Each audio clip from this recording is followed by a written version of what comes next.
कक्षा 4 की पाठ्य पुस्तक हमारे आसपास का पाठ 19 जड़ों का जाल, पृष्ठ 158। अब्दुल छुट्टी के दिन बगीचे की देखभाल में अपने अब्बू की मदद करने गया। अब्बू आज मटर की क्यारियों में से सूखे पत्ते और जंगली घास निकालकर एक जगह जमा कर रहे थे। अब्दुल भी पास की एक क्यारी में से घास खींचने लगा। वह घास के पौधे को आसानी से नहीं खींच पा रहा था। 2-3 घास के पौधे खींचते ही उसके हाथ लाल हो गए। खींचने के चक्कर में बेल के सहारे के लिए जो डंडी लगी थी गिर गई, और तो और मटर की नाजुक बेल भी टूट गई। अब्बू ने कहा, तुम घास के पौधे क्यों खींच रहे हो? घास की जड़ें बहुत मजबूत होती हैं, तुम्हें इन्हें खोदकर निकालना पड़ेगा। अब्दुल ने खुरपी से कुछ घास के पौधों को उखाड़ना चाहा, पर मुश्किल था।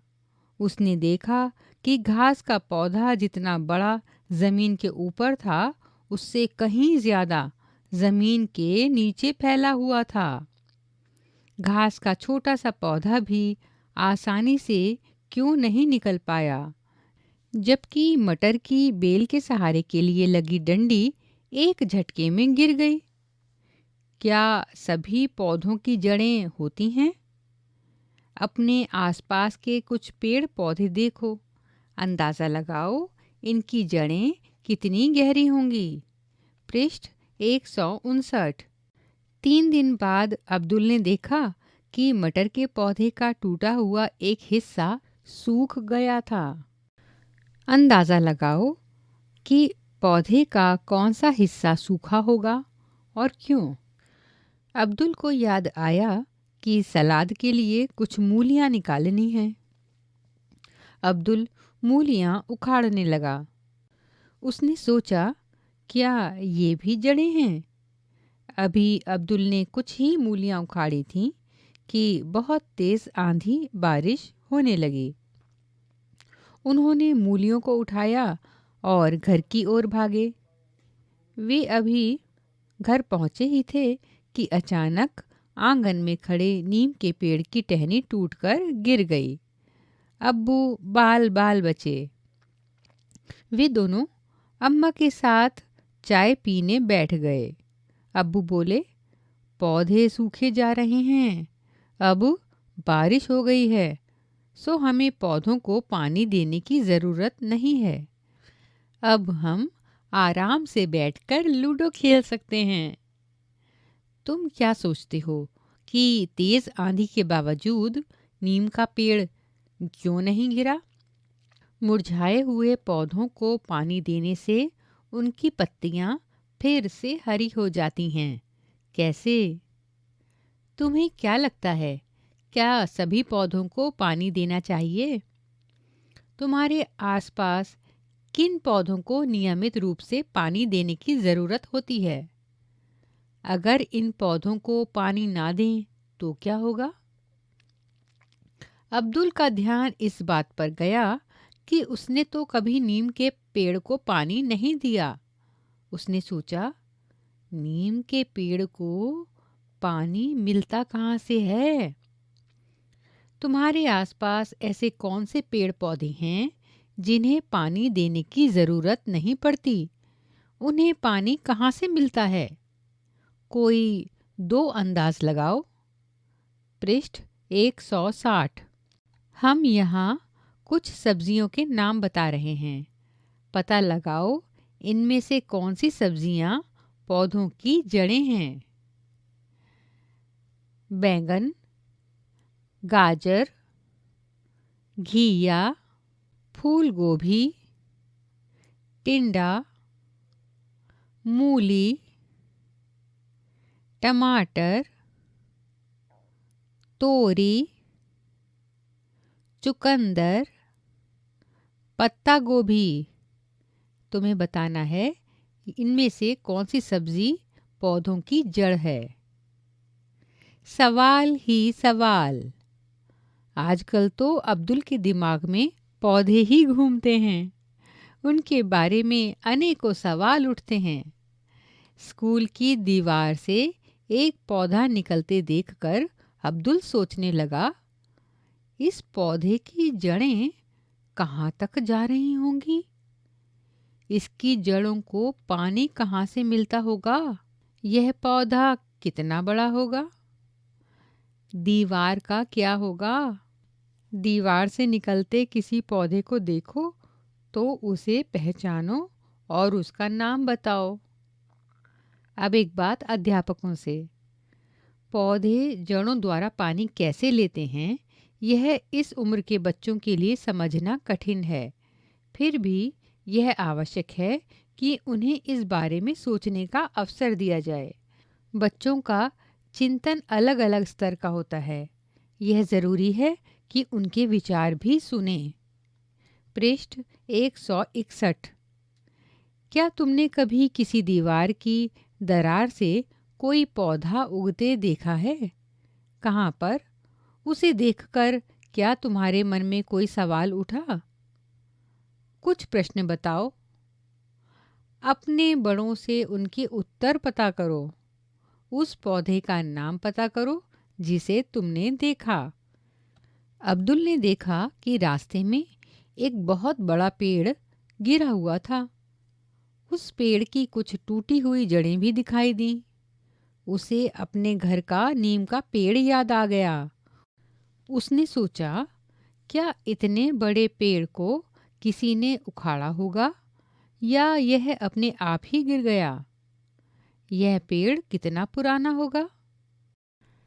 यहाँ एक चित्र दिया गया है जिसमें दिखाया गया है कि एक पेड़ के चारों तरफ की ज़मीन को सीमेंट से पक्का किया हुआ है।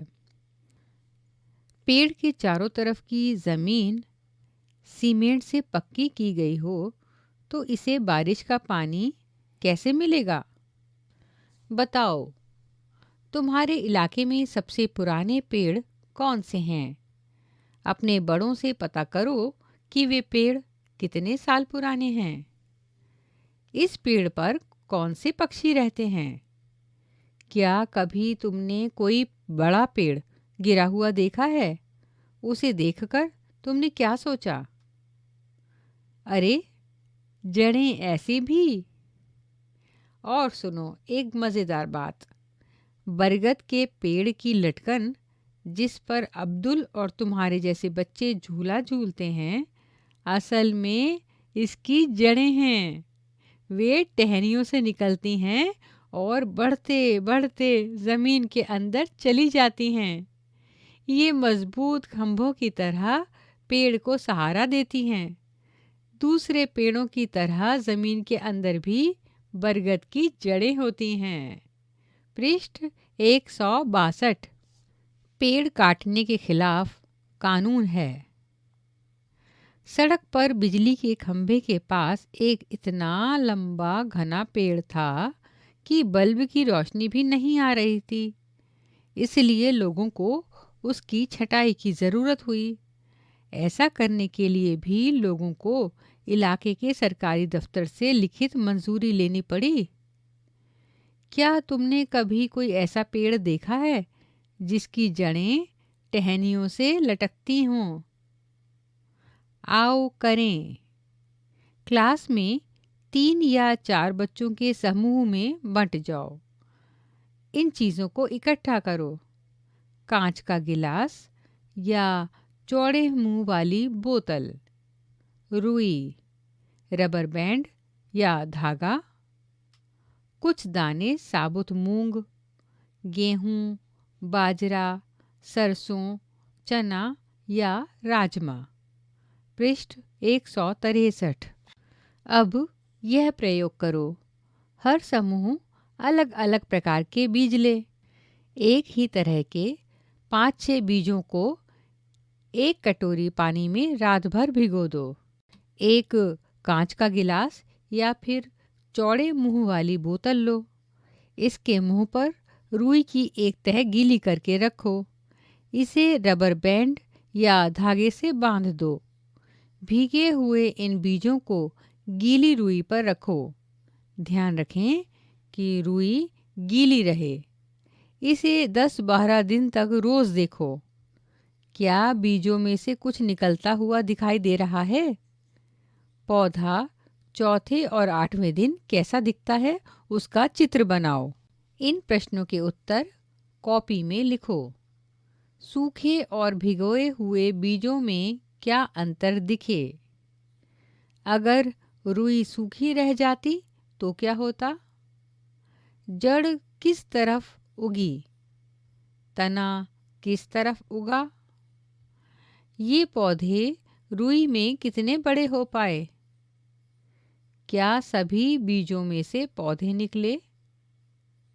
जड़ों का रंग क्या है? क्या तुम्हें जड़ों पर बाल दिखाई दे रहे हैं? पृष्ठ 164। इन पौधों को रुई से अलग करने की कोशिश करो। क्या अलग कर पाए? क्यों? तुमने देखा कि जड़ों ने रुई को जकड़ा हुआ था। तुम क्या सोचते हो, क्या इसी तरह से जड़ें मिट्टी को जकड़े रहती हैं? अपने दोस्तों के उगाए हुए पौधों को भी देखो। क्या तुम जानते हो, ऑस्ट्रेलिया में एक पेड़ पाया जाता है जिसका नाम है रेगिस्तानी ओक।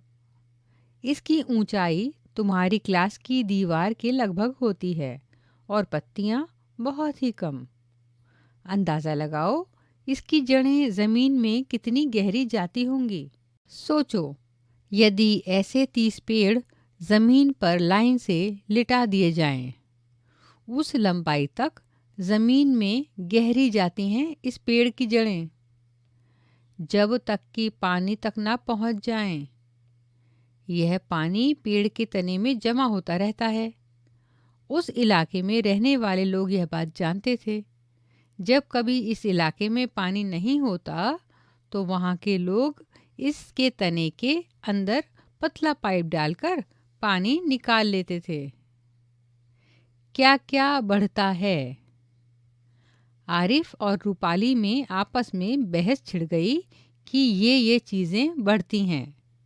आरिफ बोला, पत्ते, मुन्ना, कली, पिल्ला, नाखून, गाड़ी। रूपाली बोली, चांद, पेड़, मैं, बाल, तरबूज, मच्छर, कौआ। पृष्ठ 165। तुम्हें क्या लगता है इनमें से कौन कौन सी चीज़ें बढ़ती हैं? तुम भी अपनी एक सूची बनाओ और लिखो। तुम अपने बारे में सोचो।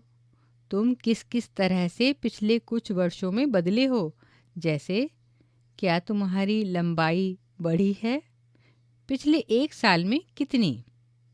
सोचो, अगर तुमने अपने नाखून कभी काटे ही ना होते तो वे कितने बड़े होते? अपनी कॉपी में उनका चित्र बनाकर दिखाओ। तुम्हारे शरीर की क्या ऐसी कोई चीज़ है जो बढ़ती रहती है? क्या उसे समय समय पर काटना पड़ता है?